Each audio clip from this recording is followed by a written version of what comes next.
لا إله إلا الله لا إله إلا الله لا إله إلا الله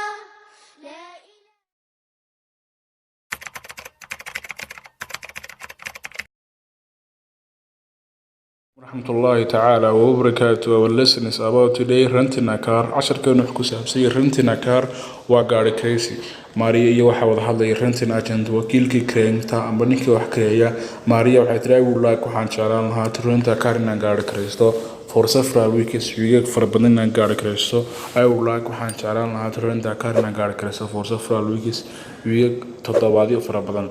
rental agent wakiilkii kireynta wuxuu do you have reservation miyaad haysataa boos calin do you have miyaad haysataa reservation boos calin miyaad haysataa warqad boos calina do you have reservation miyaad haysataa boos calin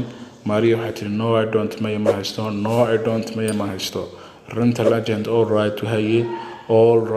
haye I will see when I get doona what we have available waxaan helno what we have available waxaan helno would you like miyaad jeclaan lahayd miyaad jeclaan lahayd subcompact gawadhida waa aadka waaweyn compact mise kuwa waaweyn middle size gawadhiga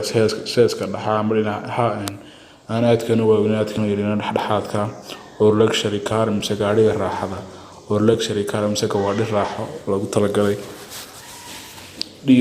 all right to haye I will see when I get doona what you have available waxaan helno would you like miyaad jeclaan lahayd subcompact gawadhida waaweyn compact kuwa waaweyn middle size dhexdhexaada oo luxury car mise gaadhi raaxo Maria waxay tiri I don't need uma baahni much room mid qolol badan leh just good kaliya mid u fiican fuel shidaalka fuel economy dhaqaalaha shidaalka aan safety iyo amnigaba what do you recommend maxaad igula talin lahayd markaan ninkii bay ka shugay talo rentina car waa gaari kiraysi Maria waxay tiri waxaan jeclaan lahaa renta car inaan gaari kiraysto for several weeks week fara badan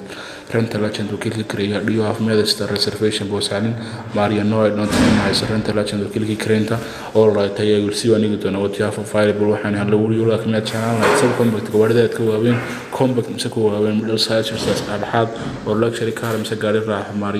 I don't need uma baahni much room mid qolol badan just good fuel mid u fiican shidaalka dhaqaalihiisa fuel economy and safety amniga would you recommend maxaad igula talin lahayd